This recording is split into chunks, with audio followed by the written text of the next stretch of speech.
Bom, turma, então, bom dia a vocês.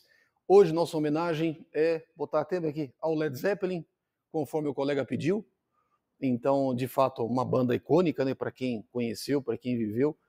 Embora não fosse exatamente da minha época, é década de 70, 73, 74, eu era pequeno ainda, mas o Led Zeppelin passa os tempos e até hoje a gente escuta Led Zeppelin, é uma super banda. Então a nossa homenagem hoje, nessa aula, Led Zeppelin, tá bom?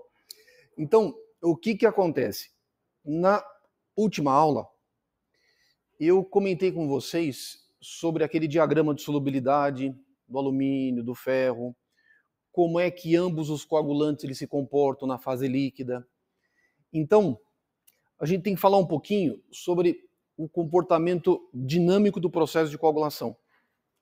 Ou seja, como é que, na verdade, eu opero o processo de coagulação numa estação de tratamento de água. Aí nós vamos listar algumas variáveis que são relevantes e precisamos comentar de outras. Então, o que acontece? Vamos falar um pouquinho, antes da gente fazer os exercícios propriamente dito, vamos falar sobre a dinâmica do processo de coagulação.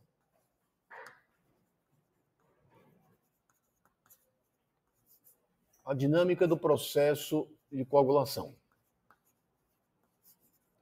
Ou seja, o que a gente viu, a gente discutiu na nossa última aula, como é que as partículas coloidais elas são desestabilizadas. Essencialmente, o que eu faço? Coloco o coagulante, eu sei que esse coagulante ele vai se precipitar na forma de hidróxido, ele vai envelopar a partícula coloidal, o hidróxido vai precipitar na superfície da partícula coloidal e vai reduzir a carga. Então, nós discutimos os diferentes mecanismos de coagulação, varredura, adsorção, neutralização. Mas o que acontece no dia a dia? No dia a dia, imagine o seguinte, eu vou fazer um gráfico e eu vou tentar, mais ou menos, mostrar ao longo do tempo, imagine que o eixo do x é o tempo, e imagine que no eixo dos y é alguma variável de qualidade da água importante. Por exemplo, concentração de sólidos, turbidez, qualquer coisa que me reflita a qualidade da água bruta. Por que eu estou colocando alguma coisa que me reflita a qualidade da água bruta? Porque a minha essência é remover partículas. Então imagine que eu esteja monitorando ao longo do tempo, por exemplo, o parâmetro turbidez. Eu vou colocar a turbidez no eixo dos y. E aí, o que acontece? Eu sei que a qualidade da água bruta, ela é variável no tempo. Eu vou fazer um gráfico meio distorcido para tentar caracterizar essas variações para ficar mais fácil o nosso raciocínio. Imagine que eu tenha, por exemplo, uma água bruta com variações de turbidez ao longo do tempo. Alguma coisa assim. Então, isso aqui para a gente é turbidez. Qual que é a lógica? Intuitivo. Bom, eu tenho a qualidade da água bruta. Eu tenho a presença de partículas. Eu preciso, para removê-las convenientemente, dosar o coagulante. Quanto que eu vou colocar de coagulante? Ela é função desta grandeza, ou de algumas, não é exatamente essa, mas é um indicativo. O que eu penso sempre de forma intuitiva? Mais partículas, mais coagulante. Menos partículas, menos coagulante. É a lógica. Não é exatamente linear. Não é linear. Mas a tendência, a lógica me diz o seguinte, eu vou dosar o coagulante. Só que a ideia é que a turbidez suba, a dosagem de coagulante aumente. Então, eu vou desenhar em amarelo o que seria, na verdade, a dosagem do coagulante. Então, deve ser alguma coisa assim. Tem uma dosagem constante, aí ele vai tender a subir um pouco, ele vai cair, vai voltar de novo a uma certa normalidade, vai subir de novo, vai cair e assim por diante. Então, isso que eu estou marcando em amarelo seria, na verdade, a dosagem de coagulante.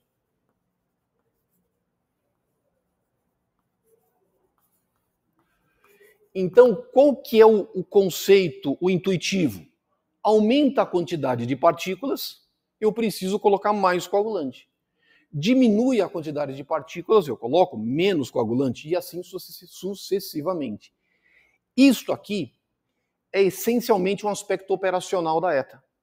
Quem é que faz isso? É a operação da ETA. Isso é operação. Isso tem que ser controlado hora a hora, dia a dia, 365 dias por ano. Isso aqui é feito sempre, direto. Isso é operação da ETA. O que acontece quando eu coloco o coagulante? O pH cai. Porque a tendência é que, se eu doso mais coagulante, se o coagulante tem caráter ácido, a tendência do pH é cair. Lógico que é função da alcalinidade da água bruta. Mas coloco mais coagulante, a tendência do pH é cair. Como a tendência do pH é cair, o que eu preciso fazer? Necessariamente eu preciso corrigir o pH de coagulação.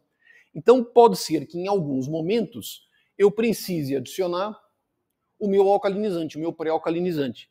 Então, por exemplo, nessa condição, pode ser que muito provavelmente eu tenha que dosar uma certa quantidade de alcalinizante, pré-alcalinizante. E aqui para. Pode ser que aqui eu tenha que dosar um pouco de pré-alcalinizante. E aqui para. Ou seja, esse verdinho, vou colocar aqui, seria a dosagem do meu pré-alcalinizante. Ou seja, eu quero mostrar para vocês que o conceito, esse controle de dosagens, controle do pH, do controle da dosagem do coagulante, qualidade da água bruta, dosagem de pré-alcalinizante, isso é essencialmente a operação da ETA. Então, a gente chega na seguinte conclusão. O processo de coagulação, deixa eu pegar mais giz e deixar aqui. O processo de coagulação, ele tem uma componente química. A gente discutiu isso. Então eu vou colocar aqui coagulação. A coagulação, vamos colocar aqui um quadradinho, ela tem uma componente química. Eu vou colocar aqui, não é exatamente componente, mas é uma variáveis químicas, mas que essencialmente estão associadas à operação da ETA. O que é isso? É a qualidade da água bruta.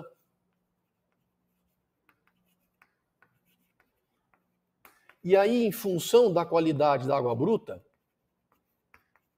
eu vou colocar mais ou menos coagulante. Lógico que essa qualidade da água bruta pode direcionar um tipo de coagulante mais adequado. Tipo de coagulante. Por exemplo, eu comentei com vocês a diferença do alumínio e do ferro.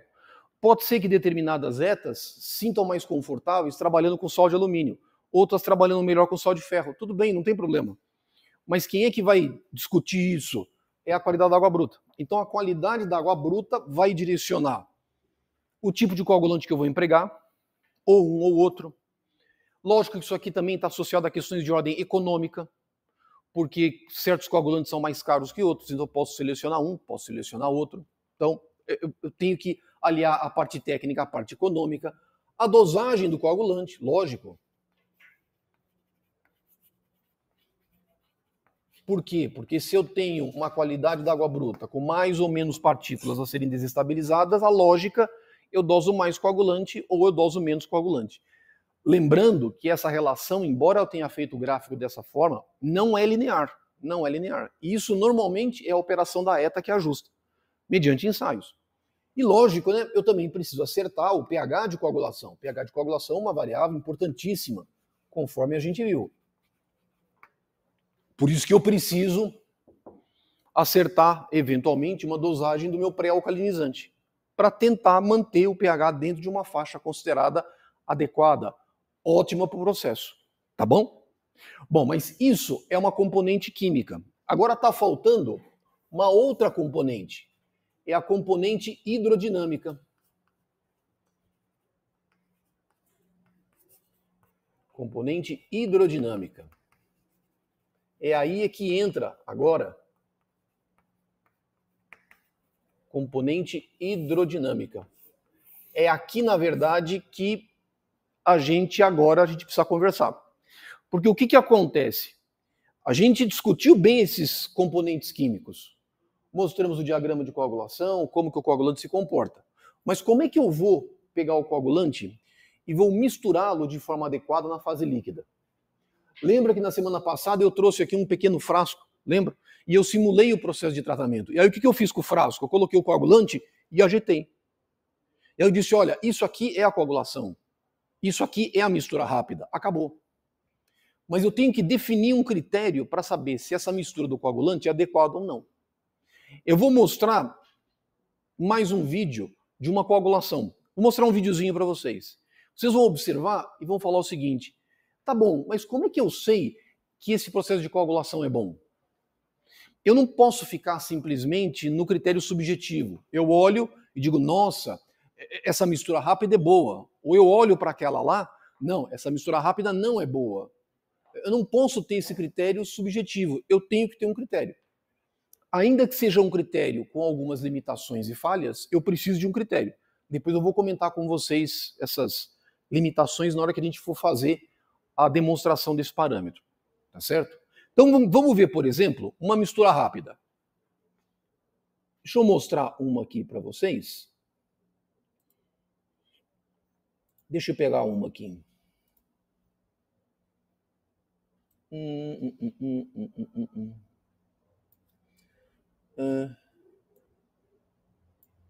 Ó, tem uma aqui que é interessante.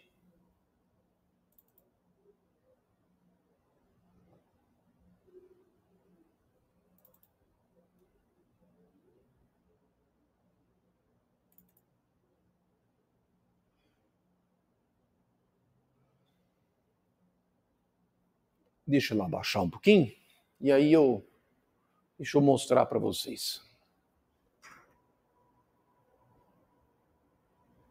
A gente vai olhar essa mistura rápida e aí vai falar, nossa, parece que é boa.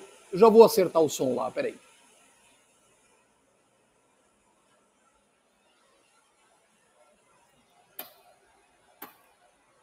Vê se assim fica bom.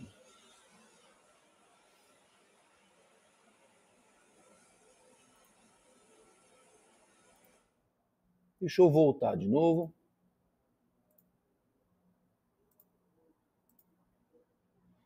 Deixa eu tirar um pouquinho do som.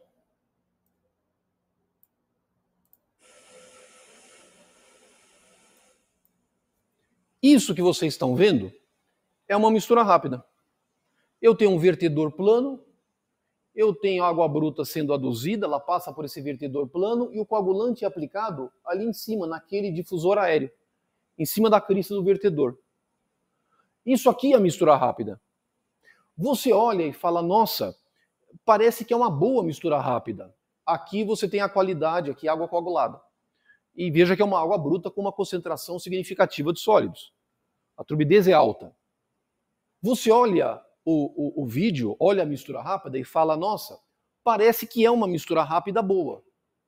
Mas eu não posso ficar simplesmente no intuitivo. É bom ou não. Eu preciso de um critério. Deixa eu voltar de novo. O que chama atenção nessa mistura rápida, assim como todas as outras que a gente mostrou, é turbulência. Todas as misturas rápidas que eu mostrei nessa aula e na aula passada, todas são caracterizadas por apresentarem uma grande turbulência. Bom, mas como é que eu quantifico essa grande turbulência? Aí nós vamos propor um parâmetro que nós chamamos, agora eu posso parar o vídeo. Esses vídeos estão no YouTube, tá? Esses vídeos estão lá. E aí, caso vocês queiram, esses vídeos estão lá.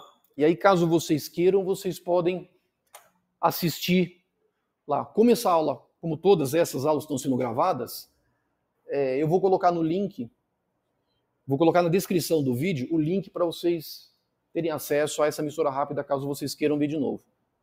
Então agora a gente tem que definir um critério. E aí esse critério chama-se gradiente de velocidade.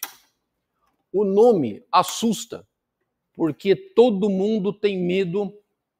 Quando fala gradiente divergente, rotacional, todo mundo treme. Fala, meu Deus do céu, lá vem aquele negócio de novo. Mas olha, não tem nada disso não. Eu vou adotar, vou precisar conceituar o que vem a ser o gradiente de velocidade, e é esse o parâmetro que nós vamos utilizar, e a gente vai calcular numa série de exercícios ao longo dessas, vamos dizer, 2 aulas.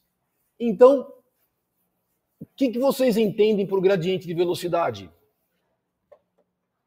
O que é gradiente de velocidade na visão de vocês? Qual é a ideia de gradiente?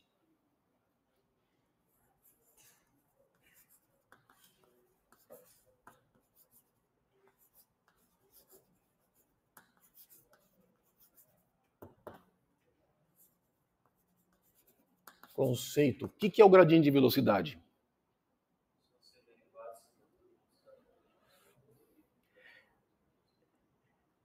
A gente enxerga, como a gente tem aquela visão do cálculo diferencial, integral, a gente enxerga o gradiente como uma derivada.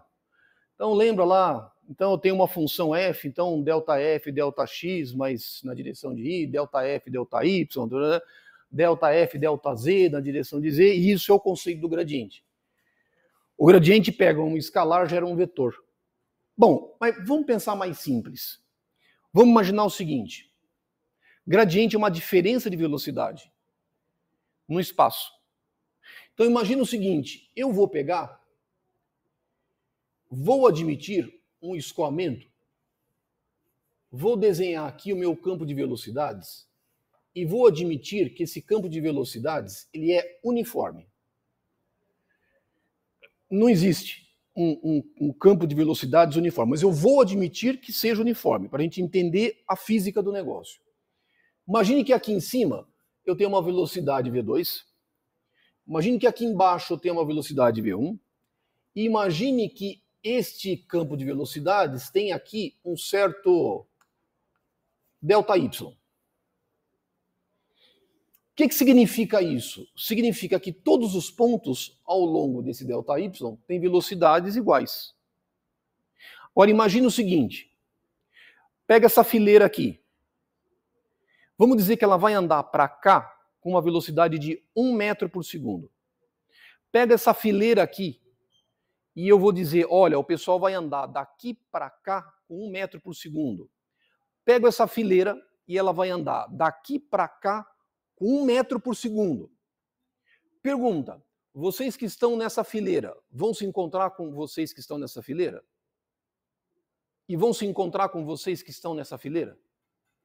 Se essa fileira anda com 1 metro por segundo, se essa fileira anda com 1 metro por segundo, e se essa fileira anda com 1 metro por segundo, as partículas vão se chocar?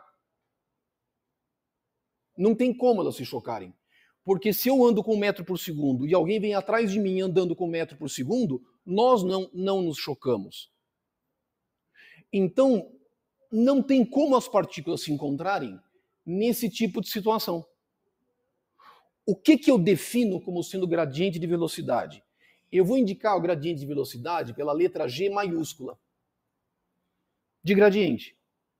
E o gradiente de velocidade vai ser, eu vou colocar aproximado, vai ser uma certa diferença de velocidade por uma certa diferença de espaço.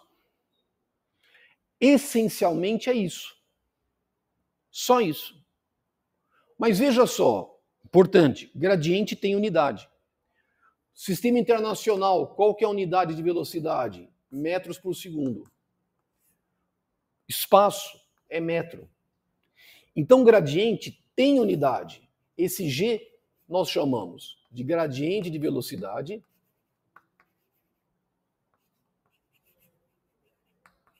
e ele tem unidade. Qual que é a unidade? Segundos a menos 1. É a unidade mais usual. Segundos a menos 1. Quanto vale esse gradiente de velocidade? Bom, se é um ΔV por um ΔY, esse gradiente em particular, vamos escrever aqui no cantinho, quanto que ele vale?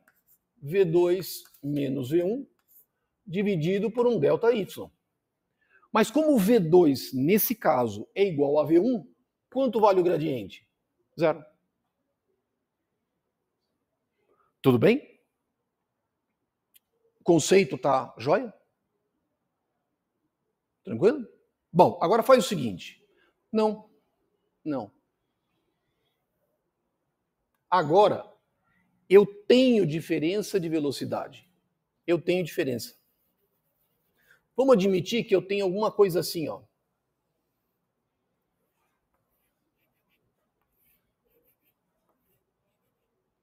Agora, eu tenho diferença de velocidade no espaço. Eu tenho. Eu tenho um V2 que é diferente de V1. Vamos admitir que V2 seja 2 metros por segundo. E admite que V1 seja 1 metro por segundo.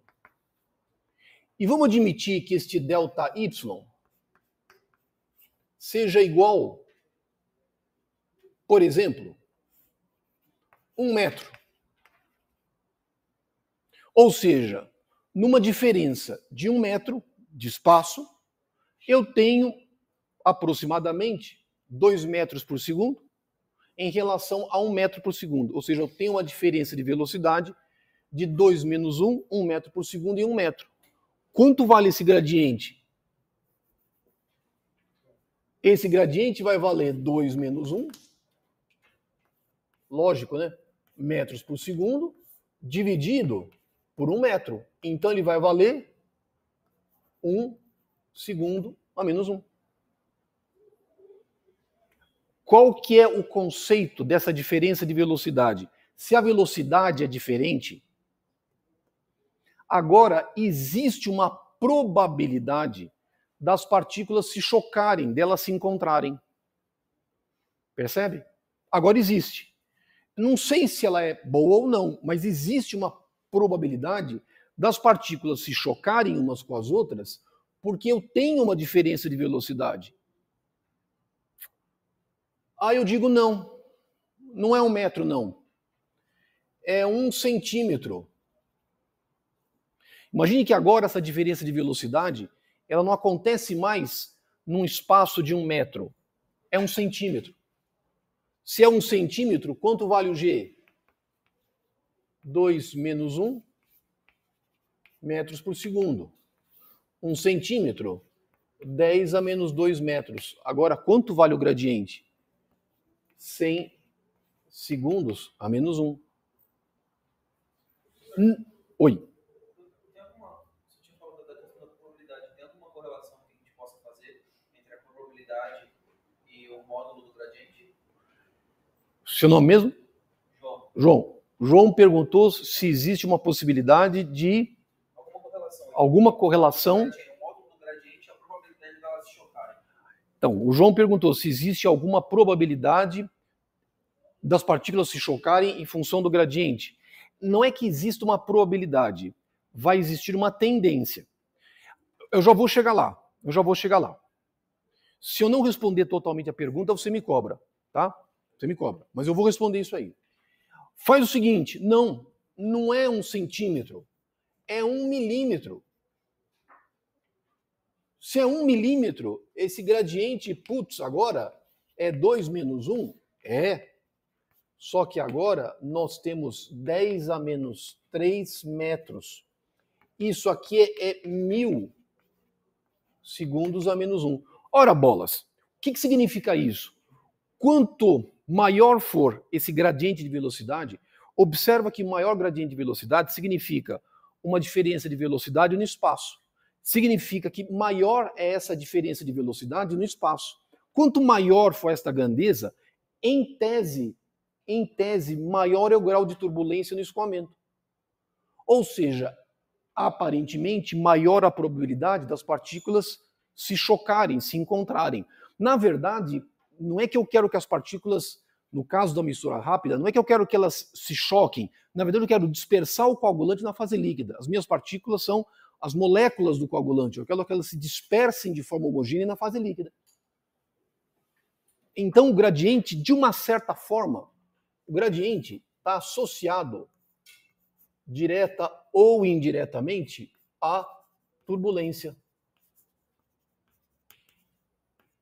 no escoamento. Maior o gradiente, maior a turbulência. Menor o gradiente, menor o grau de turbulência. E é esse parâmetro que a gente vai adotar para dimensionar a mistura rápida. É esse parâmetro. O parâmetro de projeto que a gente vai adotar para dimensionar a mistura rápida é essencialmente o gradiente de velocidade. É ele.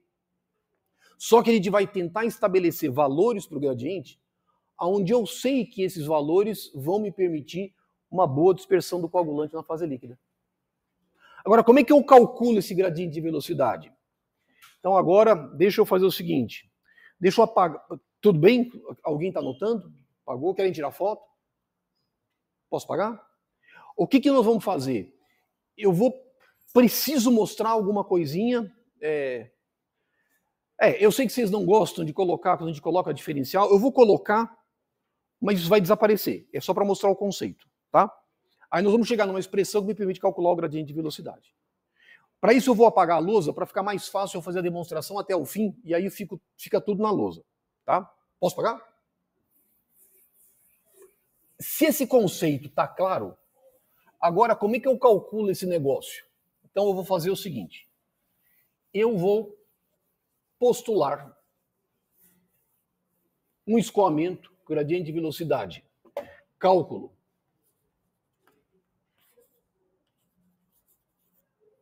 Vou fazer o seguinte.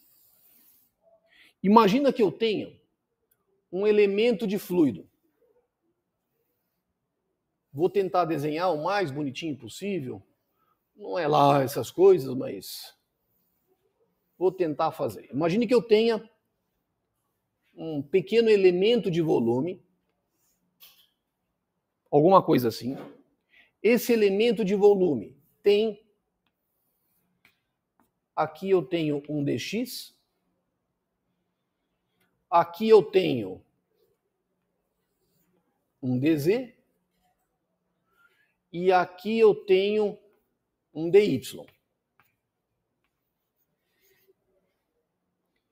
Aí eu vou dizer o seguinte, tem escoamento, e vai existir um gradiente de velocidade. Mas quais são as minhas hipóteses? Eu preciso fazer umas hipóteses.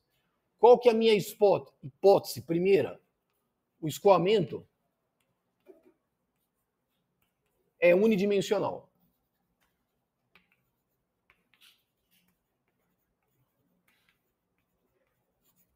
O escoamento é unidimensional, tá? Se ele é unidimensional, eu vou dizer que tem uma velocidade, vou colocar, tem uma velocidade aqui embaixo, V, e tem uma velocidade aqui em cima, um V mais um dV, dy, dy. Minha segunda hipótese, a velocidade é somente função de y.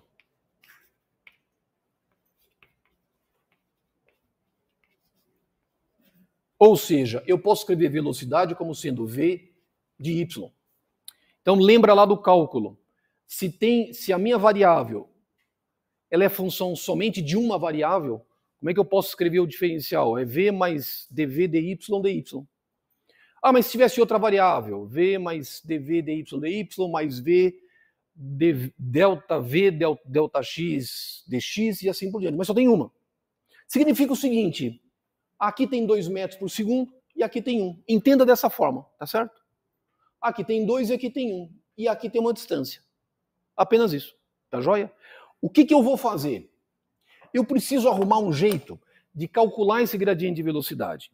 E para fazer isso, eu vou calcular a potência que vai ser dissipada nesse escoamento. O que é potência? Qual que é a unidade de energia? Unidade, joule. Só que joule é uma unidade, ela é uma propriedade extensiva, joule. Só que nesse caso eu tenho um escoamento. Então, na verdade, eu tenho um fluxo de energia. Fluxo de energia no tempo, joule por segundo. O que é joule por segundo? Potência. Então, porque eu sei que o escoamento acontece continuamente, ele não para. Não para, escoamento direto. Potência. Eu quero calcular a potência que esse escoamento dissipa. E o que é potência?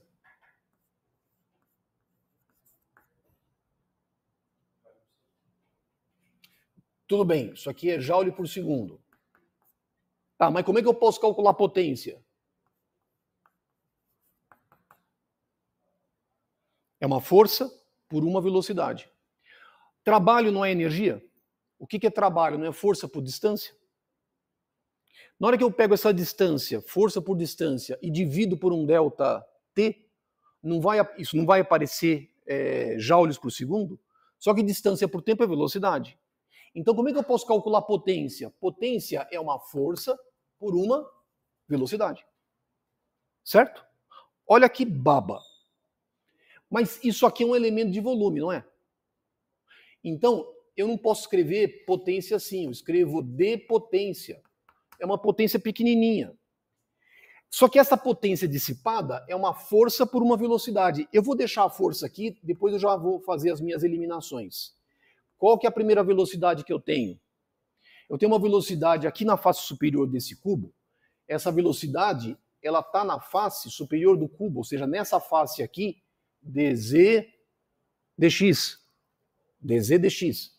Ela tem uma velocidade, um v mais um dv, dy, dy. Só que eu tenho uma potência sendo dissipada aqui embaixo. Isso aqui é uma força menos v. Certo? Ora, então, força vezes v, menos força vezes v. Então, esta d potência, esse diferencial de potência, é uma força que vai multiplicar um dv, dy, dy. Tudo bem? Joia? Tá bom. Mas aí, eu preciso agora calcular esta força. Que força que está agindo nesse cubo? Se eu tenho um escoamento face inferior, face superior, eu tenho uma força. Que força que está agindo nesse cubo?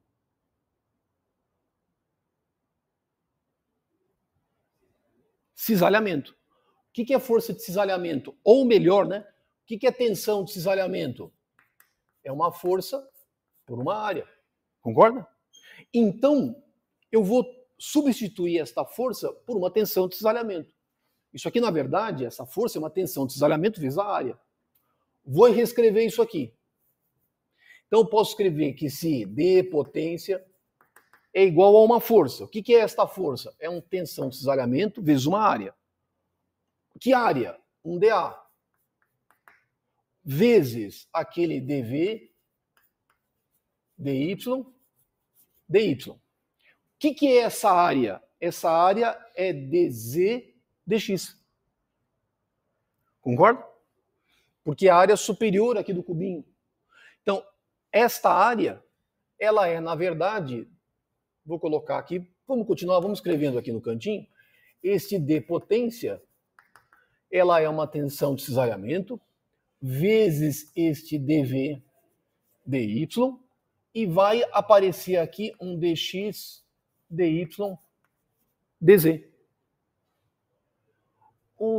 Já está começando a... O que é isso aqui? dx, dy, dz. Volume. Tudo bem, deixa quieto. Terceira hipótese. Eu sumi com a força, fiz aparecer a tensão de cisalhamento. Agora eu tenho que dar um jeito de sumir com essa tensão de cisalhamento. Lembra lá de mecânica dos fluidos. O que é tensão de cisalhamento? Como é que eu posso... Qual é a forma mais fácil de se calcular a tensão de cisalhamento? No escoamento?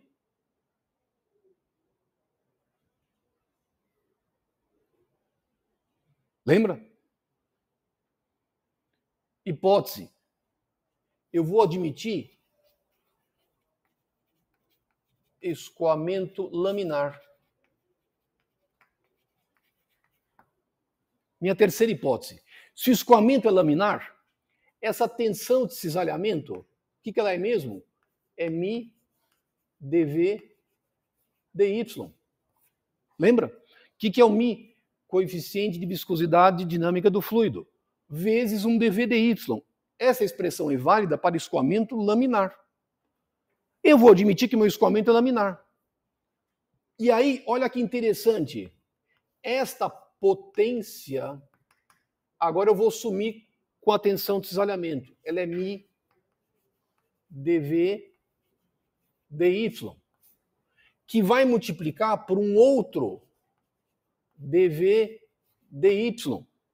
E aqui vai aparecer um d volume. Turma, agora vocês já perceberam aonde que nós vamos chegar? Bom, falta eu integrar isso. Integro. Isso aqui é uma integral de volume. Mas volume, dv é volume. Ora bolas, então, esta potência, ela é igual μ constante? Constante. É uma propriedade física do fluido.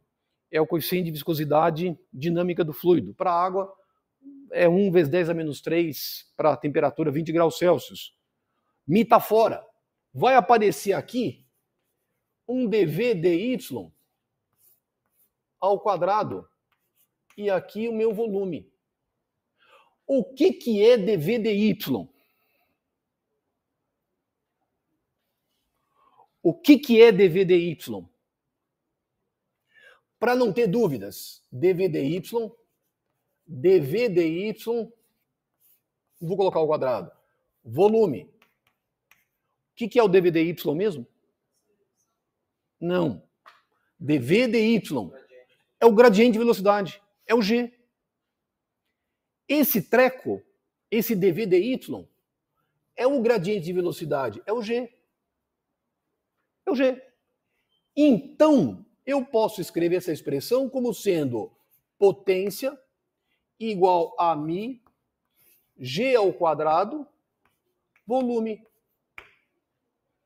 Vamos colocar em amarelo. Pronto. De toda essa traquitana de dv dy, blá, blá, blá, blá, sumiu com tudo. Então, eu sei que esta potência dissipada no escoamento é igual a esse μ, o g ao quadrado, vezes o volume.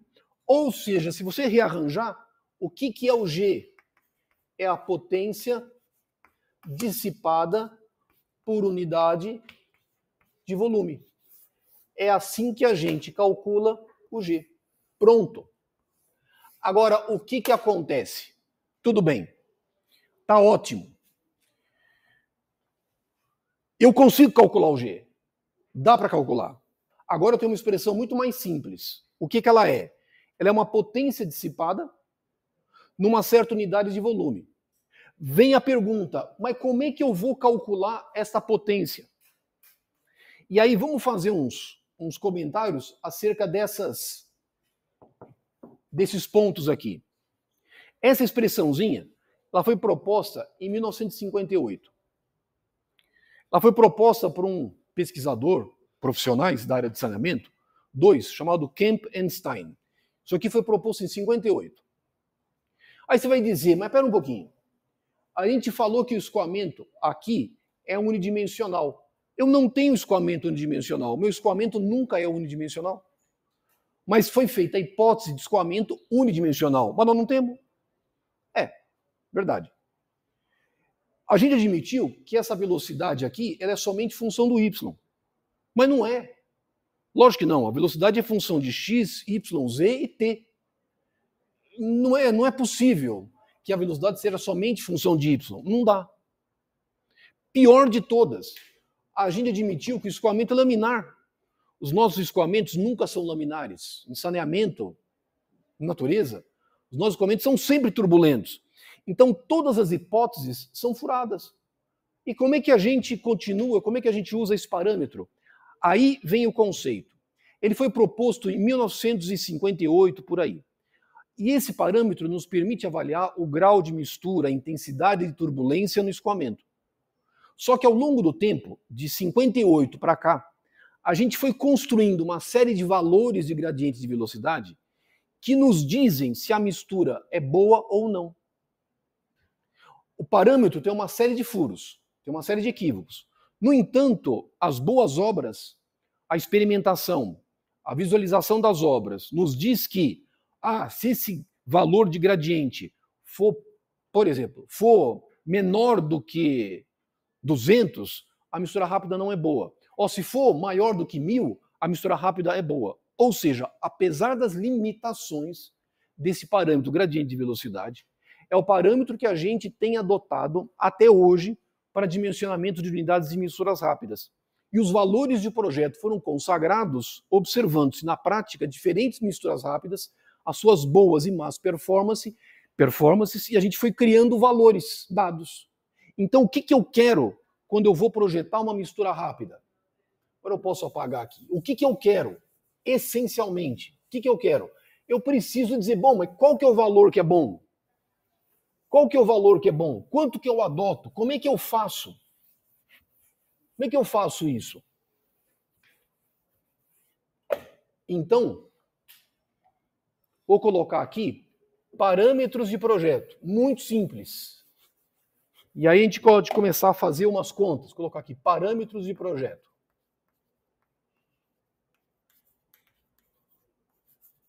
Ou seja, o parâmetro gradiente de velocidade, projeto, mistura rápida.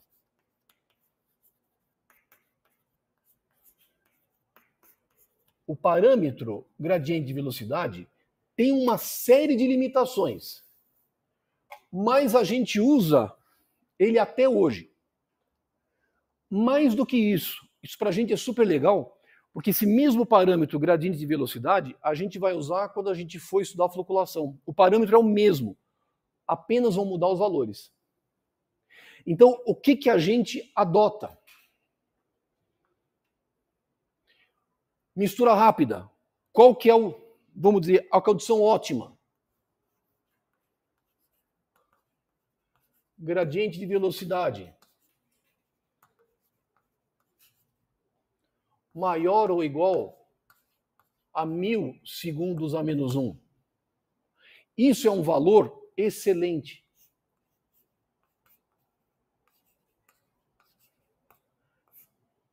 Normalmente se recomenda gradiente maior que 1000 quando eu trabalho com aquele mecanismo de coagulação chamado adsorção-neutralização.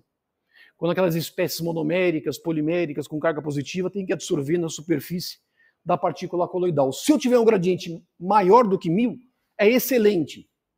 Isso aqui, recomendável para mecanismos de coagulação de adsorção-neutralização, que a gente comentou na aula passada. Mas eu também posso ter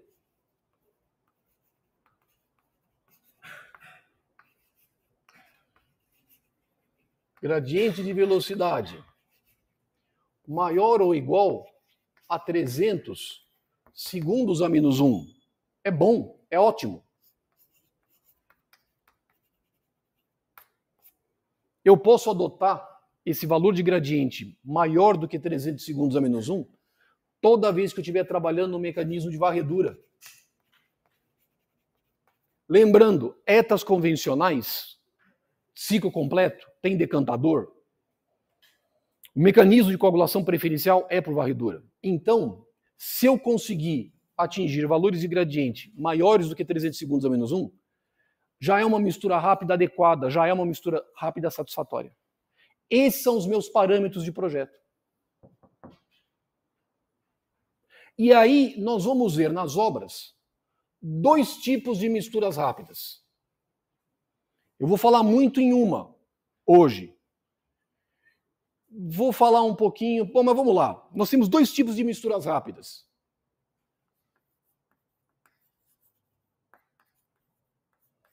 Dois tipos de mistura rápida. Misturas rápidas que nós chamamos hidráulicas.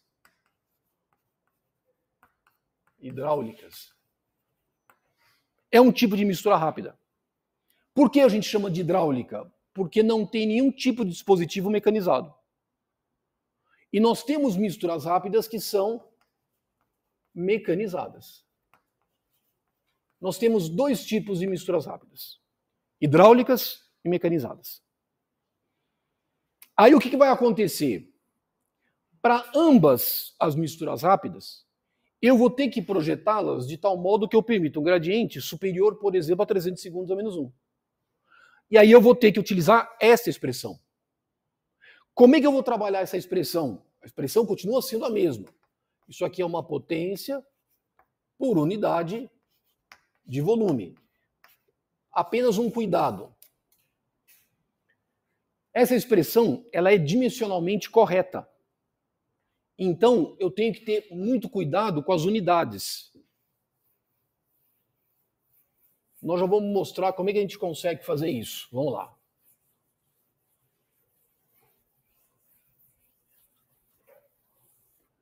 Ela é dimensionalmente correta.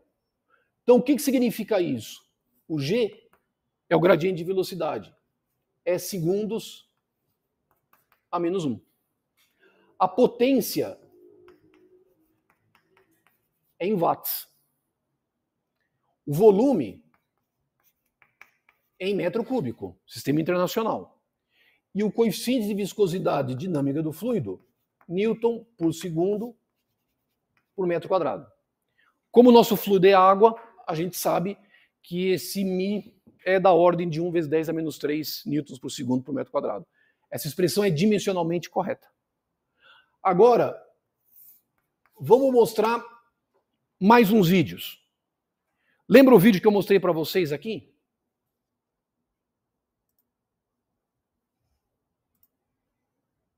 Deixa eu...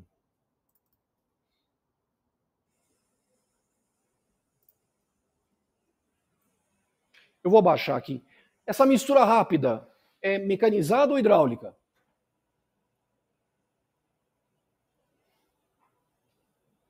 Tem algum tipo de dispositivo mecanizado?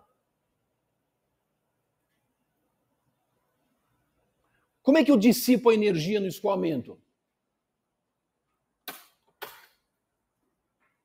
Deixa eu voltar de novo para mostrar mais claramente.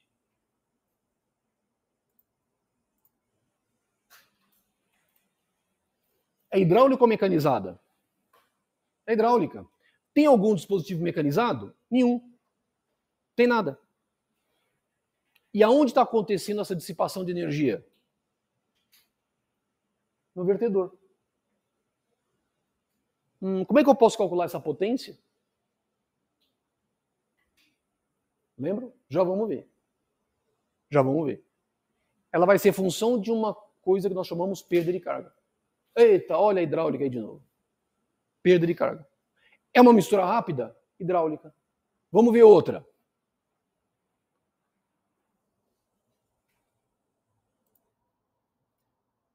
Acho que essa está aqui.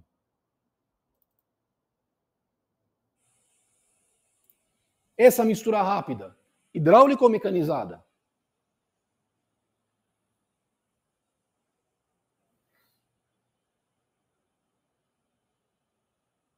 Tem alguma parte mecanizada? Eu estou introduzindo energia no escoamento por meio de algum dispositivo mecanizado? Não. É uma mistura rápida, hidráulica. Certo? Tudo bem? Vamos ver outra.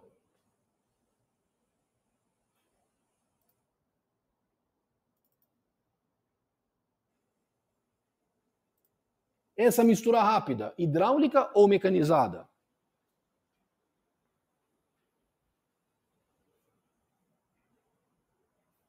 Tem alguma parte móvel? Não. É uma mistura rápida, hidráulica.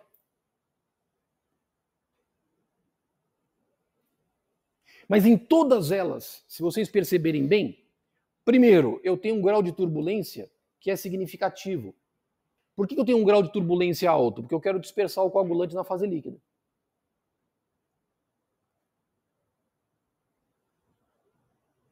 No caso, essa mistura rápida tem alguma parte móvel? Não. É uma mistura rápida hidráulica? Também.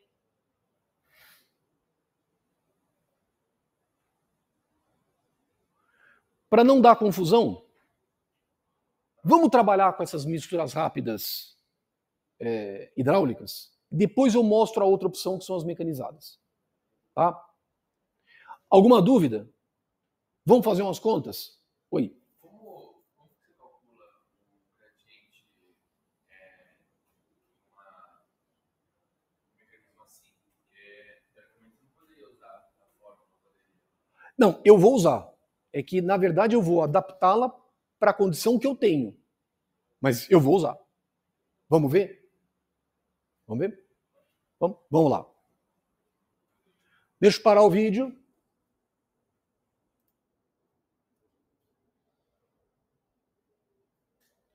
Deixa eu colocar aqui para vocês.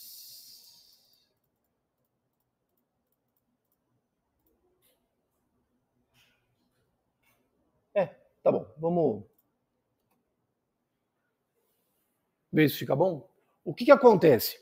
Nós temos em estações de tratamento de água, vou mostrar agora algumas fotos, uma série de dispositivos que eu posso utilizar como unidade de mistura rápida hidráulica.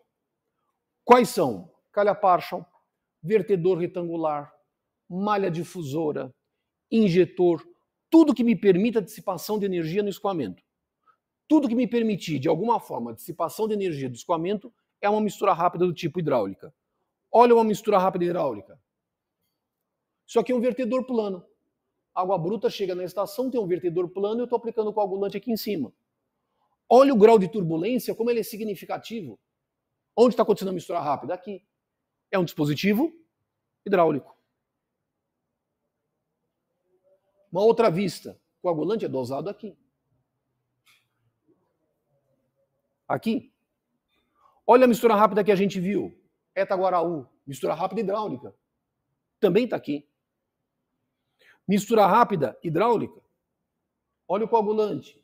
Olha o coagulante sendo dosado. Aqui. Isso são misturas rápidas hidráulicas. Agora, o nosso segredo, o nosso ponto, está como é que eu vou conseguir calcular este gradiente de velocidade? Como é que eu calculo? É difícil? Não é. Agora vamos fazer uns cálculos, vamos fazer umas contas, e aí a gente vai conseguir mostrar como a gente consegue calcular isso.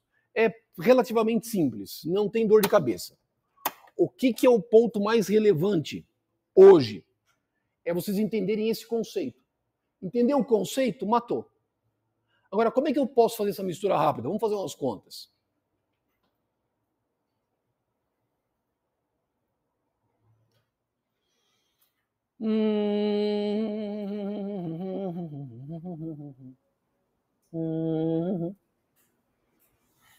Vamos ver.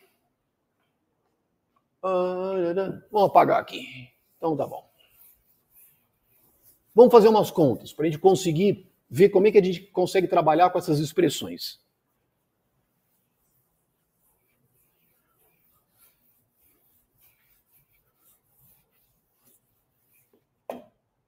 Vamos lá agora fazer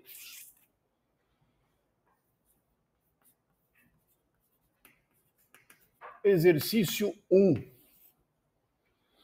Deixa eu pegar aqui minhas anotações. Vamos ver um. Ó, esse aqui é bom. Esse aqui é bom. Imagine o seguinte. Eu tenho uma tubulação. Imagine que essa tubulação tem um diâmetro de 500 milímetros. E aí ela veicula uma vazão. Imagine que está passando aqui uma vazão de 180 litros por segundo. É uma boa vazão. É uma tubulação. Tem 180 litros por segundo. Tem um diâmetro de 500 milímetros. E aí alguém diz o seguinte: puxa, será que eu não posso aproveitar a energia que está sendo dissipada no escoamento nessa tubulação? Será que eu não posso colocar o coagulante aqui?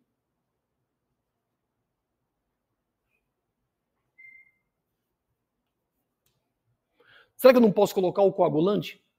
Será que essa mistura rápida é adequada? Como mistura rápida é adequada? Como é que vocês podem calcular isso?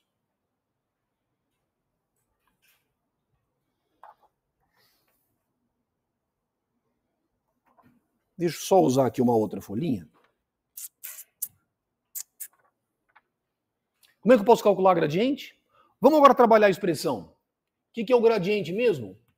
Gradiente é uma potência dissipada por unidade de volume. Aonde que está sendo dissipada essa energia? Então eu tenho que descobrir aonde que essa energia está sendo dissipada. Concorda? Então é o primeiro ponto. Toda vez que eu trabalho com essa expressão, eu tenho que descobrir, bom, aonde essa energia está sendo dissipada? Num certo volume. Que volume que é esse? E melhor, vamos pensar num sistema hidráulico, aonde que acontece essa perda de energia, essa potência, onde que ela se dissipa? Ela se dissipa na forma de quê?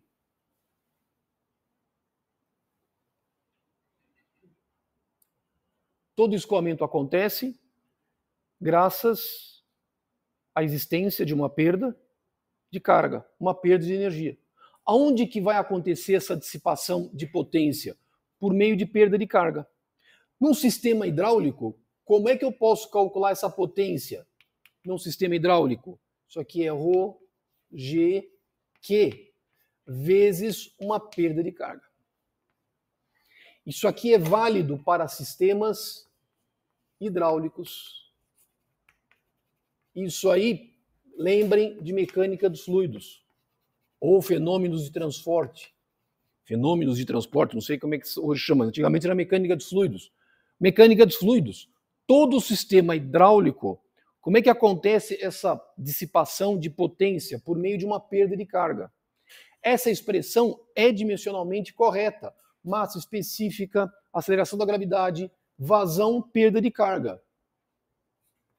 Rho, quilos por metro cúbico, ela é dimensionalmente correta. G, metros por segundo ao quadrado. Vazão, metro cúbico por segundo. Perda de carga, metros de coluna d'água. E potência em watts. Todo o sistema hidráulico, a energia será dissipada, eu vou ter uma potência dissipada por meio de uma perda de carga. Então, é um sistema hidráulico? Sim. Então, como é que é esta potência? Rho, G, Q, ΔH. Dividido por μ, volume. Pronto. Já tá bom. Mas e o volume? Eu não sei onde essa potência está sendo dissipada, mas eu vou pegar um volume genérico. Eu vou pegar um volume genérico. Pega um volume genérico. O que é esse volume genérico? É uma área por um comprimento. Então, vamos lá. Rho, G, Q, ΔH. Mi. O que é o volume? Área, comprimento. Trabalha melhor. O que é isso aqui? O que é vazão por área? Velocidade. Olha, vazão é igual a velocidade vezes a área. Então, vazão por área é velocidade. Ah, então, pera lá. Vamos escrever de novo. Então, o G é ρ, G, velocidade, ΔH. Mi, comprimento. Então, o que eu estou fazendo? A expressão é a mesma. Gradiente é potência dissipada por unidade de volume. Só que agora eu sei que num sistema hidráulico, esta potência dissipada é ρ, G, Q, ΔH. Todo sistema hidráulico é ρ, G, Q, ΔH. Tá bom. Agora eu vou manobrando a expressão de forma que eu consiga explicitar as variáveis que eu conheço. Conheço ρ? Conheço. Conheço G? Conheço. Velocidade eu conheço? Conheço. Porque eu conheço a vazão e eu sei a área da tubulação. Mi, conheço. Só está faltando isso aqui, ó.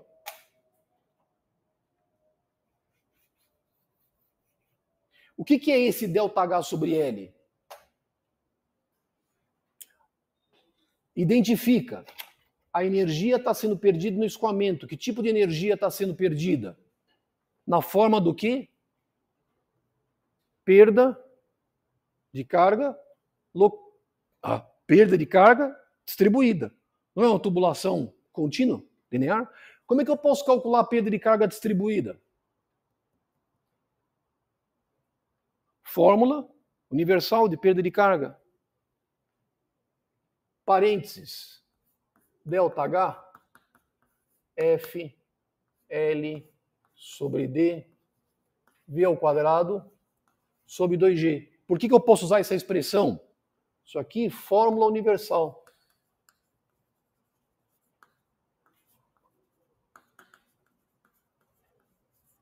Ora, o que é ΔH por L? Divide por L.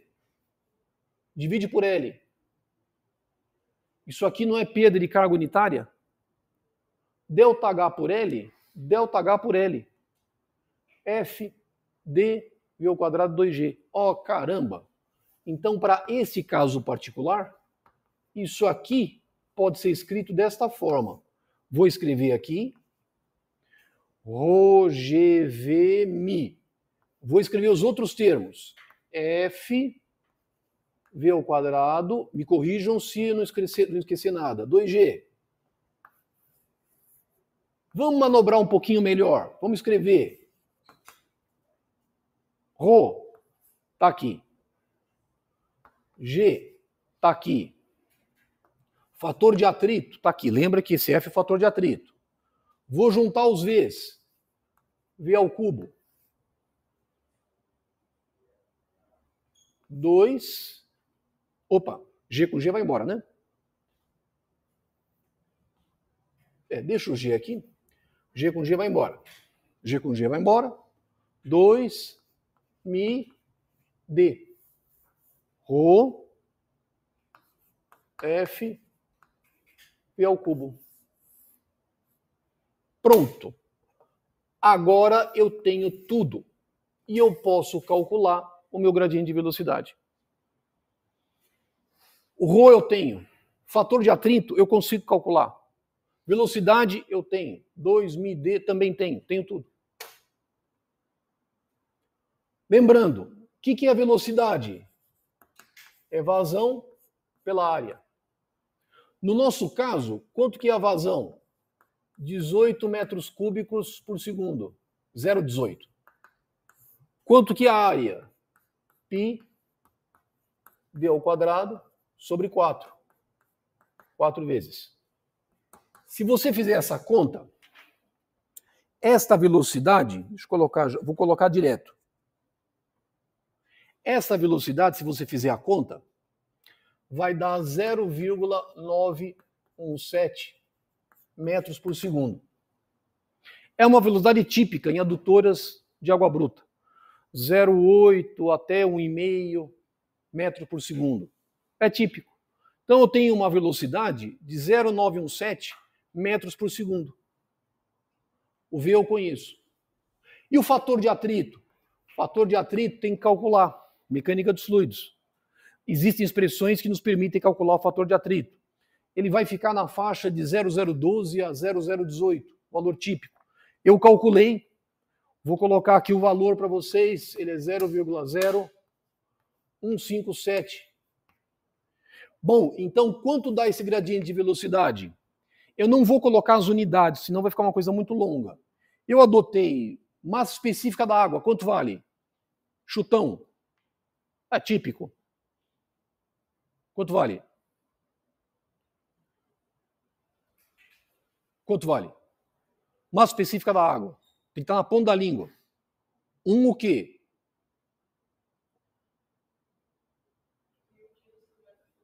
No sistema internacional, é 1.000 quilos por metro cúbico. Lembra que essa expressão ela é dimensionalmente correta. Eu vou escrever nesta para deixar bem claro, nesse exercício. 1.000 quilos por metro cúbico. Fator de atrito, 0,0157. Fator de atrito é dimensional. Velocidade, 0,917 metros por segundo ao cubo. Vou dividir... Opa, caiu. Deixa eu pegar mais um. Vou dividir por 2 o Mi 1 vezes 10 a menos 3 newtons por segundo por metro quadrado, de novo, e 0,5 metros. Puxa, vou fazer esta conta. E aí você vai ver que este G, vou colocar aqui embaixo, este G, se eu não errei na conta, isso, né? Puxa vida. 110 segundos a menos 1. É bom?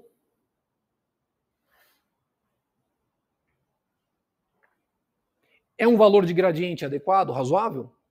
Compara com os parâmetros de projeto. É bom o valor? Não. Lembra que a gente sempre recomenda que o gradiente de velocidade seja maior do que 300 segundos a menos 1. Então, esse tipo de condição para disposição do coagulante diretamente numa tubulação, para esta condição, ela é ruim. Não é bom, porque o gradiente ele é baixo. É 110 segundos a menos 1. Não é bom. O que você poderia fazer para melhorar essa mistura rápida? Oi? O que acontece se eu reduzir o diâmetro? Então, olha só, que expressão que eu obtive? Essa aqui. Se eu reduzo o diâmetro, a velocidade aumenta. Se a velocidade aumenta, puxa, a expectativa é que o G aumente. Verdade. Eu posso fazer isso. Eu posso fazer. Por exemplo, desse jeito, não está bom. Mas eu vou fazer o seguinte. Posso apagar? Posso? Posso apagar? Dá? Eu vou fazer o seguinte. Eu vou manter o mesmo desenho. Eu vou apagar aqui, porque agora nós já conhecemos a nossa expressãozinha, mas vai ter aqui uma... Eu vou propor para vocês uma coisa, mas nós vamos discutir uma outra variante dessa expressão. Aí vamos supor que alguém dê a seguinte ideia. Não, essa velocidade ela é muito baixa. Por isso que o gradiente é baixo. Então, eu vou fazer o seguinte. Eu vou transformar esse treco nesse jeito. Eu vou pegar minha tubulação de 500 milímetros. Eu vou reduzir o diâmetro durante um trecho. E depois eu vou aumentar o diâmetro de novo. Eu vou colocar uma redução. Ou seja, aqui é 500 milímetros. Aqui é um φ de 500. E eu vou pegar um trecho de tubulação, por exemplo, 1 metro. 1 metro de tubulação. E eu vou aqui reduzir para um φ de 350 milímetros. Quando eu reduzo este diâmetro, o que acontece com a velocidade? A velocidade aumenta. Quanto que era a velocidade inicial? 0,917 metros por segundo. Então, quanto seria a velocidade aqui? Vamos pegar aqui. Eu vou chamar isso aqui de área 1. Vou chamar isto aqui de área 2. Vou chamar isto aqui de área 3, S3. S1 é igual a S3 e vale 0,196 metros quadrados. Dá para enxergar em verde? Dá? Quanto vale S2? πd quadrado sobre 4.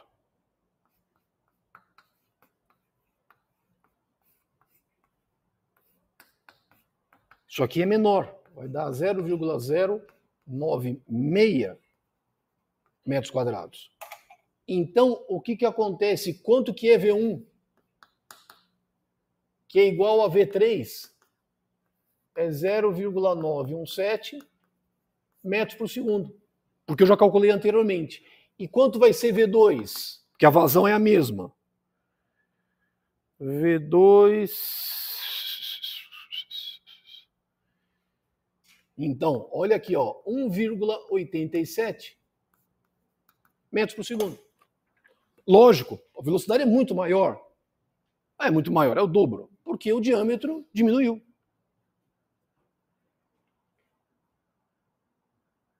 Agora eu vou perguntar para vocês o seguinte. Como é que eu calculo o gradiente de velocidade nesta condição?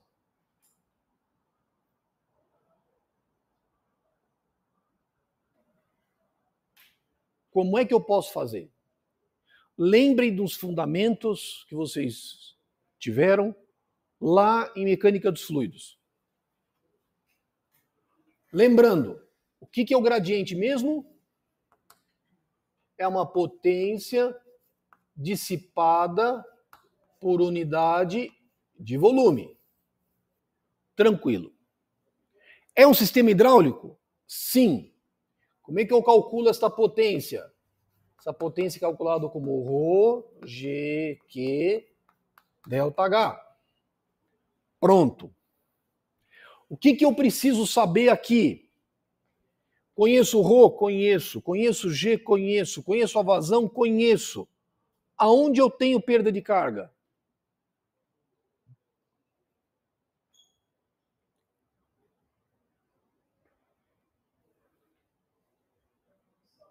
Num escoamento em tubulação, eu tenho perda de carga distribuída. Trechos contínuos, perda de carga distribuída. Mas eu posso ter também perdas de carga localizadas em peças especiais. Ora, o que eu tenho aqui? Uma redução. O que eu tenho aqui? Uma expansão. Não são peças especiais? São. Eu não vou ter perda de carga aqui? Vou. Aonde que essa perda de carga está sendo dissipada? Qual é o volume de dissipação de energia?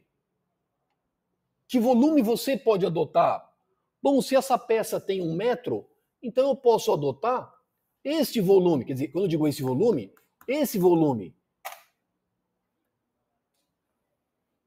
Percebeu como o problema mudou? Você pode estar dizendo o seguinte, ué, mas não tem perda de carga distribuída aqui? Tem. Mas esse comprimento é pequeno. Como esse comprimento é pequeno, as perdas de carga localizadas se tornam muito maiores. Como é que eu calculo perda de carga localizada em mecânica dos fluidos?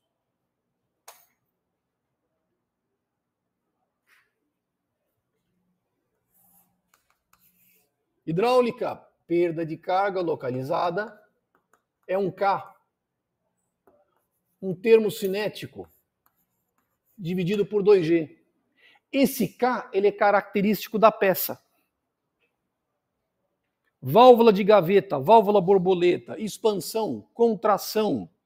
Cada tipo de peça, curva 90 graus, cotovelo 90 graus, curva 45 graus, cada peça tem um valor de K característico. E aí eu tenho que levantar esses valores em bons manuais de hidráulica. Quais são as perdas de carga localizadas que eu tenho aqui? Eu tenho uma primeira peça. Deixa eu pegar uma outra cor. Eu tenho uma primeira peça. Que peça? Eu tenho aqui uma contração. Eu vou ter um K1.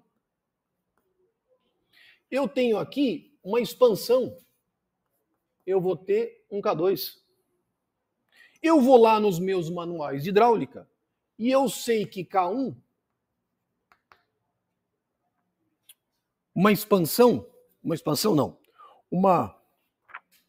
contração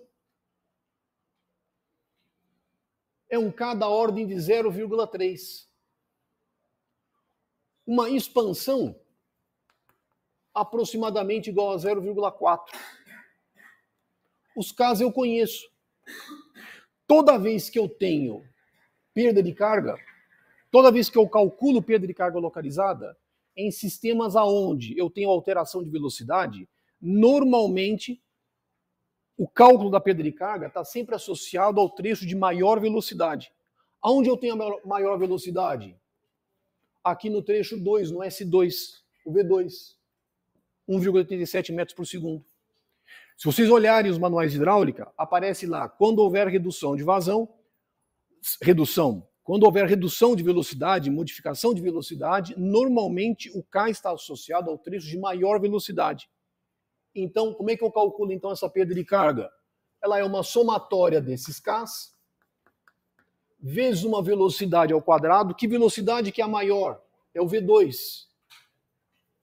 V2 ao quadrado por 2G. No nosso caso, quanto vale a somatória do K? 0,7. Quanto vale o termo cinético? 1,87 ao quadrado, dividido por 2G, 9,81. E aí eu consigo calcular uma perda de carga localizada. Se você fizer essa conta, você vai ter uma perda de carga de 0,125 metros de coluna d'água. Pronto, meu problema está resolvido. Perceberam por quê? Porque a perda de carga agora eu tenho. A vazão eu tenho. O G eu tenho. O ρ eu tenho. Eu tenho isso aqui. O Mi eu tenho. Se eu admitir que esta perda de carga está sendo dissipada aqui, bom, eu tenho essa área, o S2. Se essa peça tem 1 metro de comprimento, eu conheço esse volume. Então, conheço tudo. Vamos colocar os números? Potência. Vou escrever ρ, G, Q, ΔH, Mi, volume, raiz. Agora eu não vou colocar as unidades. ρ, 1000. G, 9,81. Sempre sistema internacional. Vazão, 0,18. ΔH, 0,125 metros de coluna d'água. Mi, 1 vezes 10 a menos 3 newtons por segundo por metro quadrado. E o volume é a própria área, é 0,096 metros quadrados, vezes 1 metro, que vai dar 0,096 metros cúbicos. Vou colocar o metro cúbico aqui para raiz. Calcula isso. Se você calcular isso,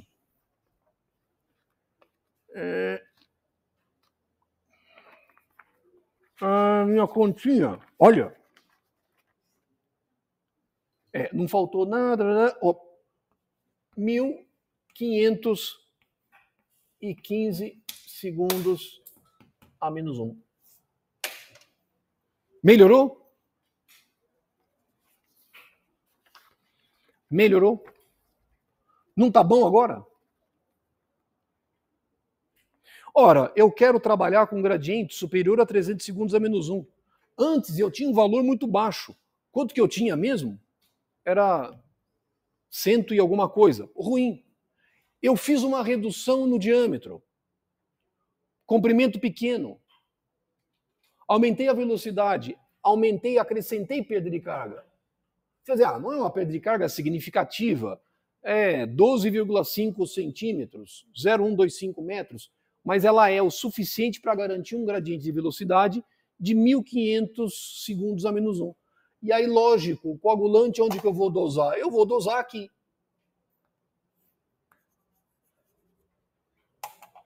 Para que o coagulante ele seja dissipado num ponto de grande perda de carga. Perceberam? Esses dois exemplos, eles aparentemente são simples, mas a ideia deles serem simples, qual que é? É mostrar a essência de como é que eu posso calcular o gradiente de velocidade em sistemas hidráulicos. Essa é a essência. Esse sistema ele é tão eficiente,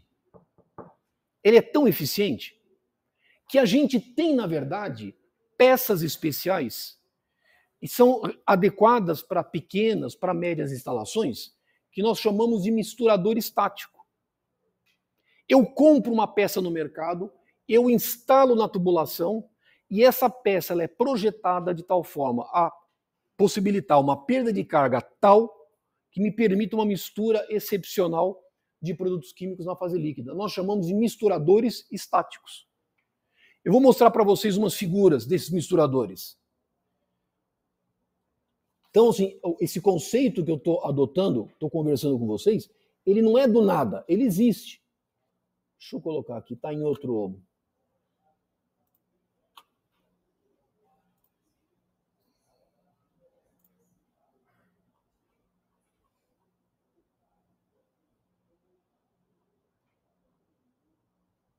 Deixa eu colocar aqui.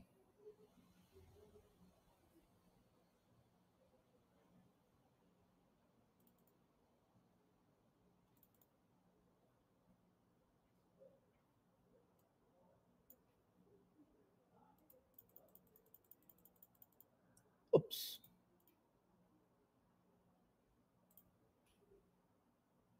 Olha, isso aqui, agora eu vou abaixar aqui e mostrar para vocês. Isso que eu estou mostrando para vocês é um misturador estático. É uma peça que eu compro no mercado. Ele é muito utilizado na indústria química. Ele é largamente empregado na indústria química quando eu preciso misturar produtos químicos de diferentes massas específicas, suspensões mais complexas. Dá para ver? Melhor? Isso aqui é um misturador estático. É uma peça que eu compro. Por exemplo, eu tenho uma adutora de 400 milímetros. Eu quero fazer a mistura rápida por meio de um misturador estático. Então você vai no mercado, compra uma peça de 400 milímetros, misturador estático. Está vendo que dentro dessa unidade eu tenho uma série de anéis, eu vou chamar de anéis retorcidos. Na verdade, esses anéis retorcidos fazem o quê? Essencialmente, eles acrescentam o que no escoamento? Perda de carga. Só que esses anéis retorcidos, eles possuem essa geometria para possibilitarem a mistura de diferentes produtos químicos, de diferentes produtos. Mas a essência qual que é? É você acrescentar uma perda de carga no escoamento e possibilitar a mistura de diferentes tipos de produtos químicos na fase líquida. A aplicação dos produtos químicos pode acontecer em diferentes pontos. Isso aqui é um misturador estático. O que nós fizemos ali foi uma, entre aspas, variante de um misturador estático. A gente reduziu o diâmetro da tubulação, aumentamos a velocidade e o gradiente aumentou. Quando aumenta a velocidade no escoamento, essencialmente o que a gente está buscando? Aumentar a velocidade significa aumentar o grau de turbulência. Aumentar o grau de turbulência, intuitivamente, é possibilitar a mistura do coagulante na fase líquida. Sacaram? Joia? Nenhuma dúvida? Para a gente poder prosseguir? Nesse conceito, como calcular a essência do cálculo desse gradiente de velocidade em sistemas hidráulicos? Joia? Aí. Engraçado, não sei porque tem uma hora que fica ruim, fica mal, aparece. É coisa do... Tranquilo? Turma, o que nós vamos fazer? Bom, pode deixar assim, deixa eu acender a luz. Bom, hoje, como vocês viram, tem que falar, né? Nem todo mundo estava aqui. Nossa homenagem hoje é ao... Ficava aqui, né? É ao Led Zeppelin. Na verdade, o colega que, inclusive, comentou, ou pediu, professor, e o LED? Não esquece o LED. Ele não está aqui hoje. Ele não está vendo que nós estamos homenageando ao Led Zeppelin. Né? Recomendo a vocês que escutem Led Zeppelin desde o princípio. Pega o LED 1, LED 2, LED 3, LED 4. São verdadeiras obras-primas do rock and roll. Foi um grupo icônico e só terminou pela morte do baterista, o John Bonham. Então é um grupo icônico. E até hoje você vê o Jimmy Page aí produzindo coisas, o Robert Plant cantando com a voz incrível, fazendo carreira solo. A nossa homenagem hoje, pelo menos nessa aula, é ao Led Zeppelin. Tá bom? Alguma dúvida? Nós vamos fazer um intervalo. São 9 horas já. Nós começamos 7h30, 9h30, já tá bom. Aí uns 20 minutinhos, no banheiro e tal. Aí nós continuamos para outra parte da aula. Nós vamos continuar fazendo mais exercícios sobre mistura rápida. Aí nós vamos mostrar outros diferentes tipos de cálculo, mas o princípio é o mesmo, tá bom? Pessoal, dúvidas? Então não esqueçam, o rock não morreu. Viva Led Zeppelin, tá bom? Escutem, bom som, boa música, tranquilo? Vamos lá? Então vamos fazer um intervalo?